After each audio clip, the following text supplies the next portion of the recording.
అందరికీ నమస్తే అండి. రాగి పిండితో ఎన్నో రకాల వంటలు చేసుకోవచ్చు. ఇలా ఇడ్లీయే కాకుండా రాగి పిండి జావా అంటే తియ్యటి జావా చేసుకోవచ్చు, ఉప్పు వేసి చేసుకోవచ్చు. అదే తియ్యటిదంటే బెల్లం వేసి, పాలు పోసి.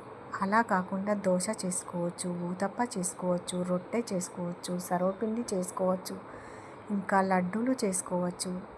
ఇలా ఎన్నో రకాలు చేసుకోవచ్చు.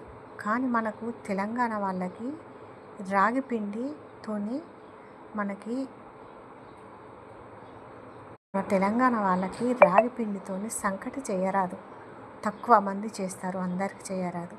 ఆ సంకటికి బదులు ఇలా ఇడ్లీలాగా చేసుకొని ఈ ఇడ్లీలో అన్నీ మంచిగా కలుపుకొని మనం చికెన్ మటన్తోనూ కూడా తినచ్చు. ఇలా చట్నీతోనే కాకుండా ఎలా ఇష్టం ఉన్నా అలా తినచ్చు.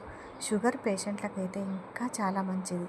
ఎందుకంటే షుగరు ఉన్నవాళ్ళు ఇడ్లీ తింటే అది బియ్యం రవ్వతో చేసుకుంటాం కదా, అలా కాకుండా ఇట్లా రాగి పిండితో చేసుకుంటే వాళ్ళు 2 పూటలు కూడా చేసుకొని తినచ్చు ఈజీగా. రొట్టె చేసుకొని వీలు కాని వాళ్ళు, ముసలి వాళ్ళు, చేతగాని వాళ్ళు, పండ్లు లేని వాళ్ళు అందరికీ ఇట్లా ఈజీగా మంచిగా మెత్తటి ఇడ్లీలు చేసుకొని తినచ్చు. ఇది పిండేనండి, పిండితోనే చాలా సాఫ్ట్గా, మృదువుగా చాలా బాగా వచ్చాయి. చాలా కమ్మగా కూడా ఉన్నాయి. చట్నీ నేను పల్లి చట్నీ చేశాను, ఒక టమాటా వేసి. చాలా రుచిగా ఉంది.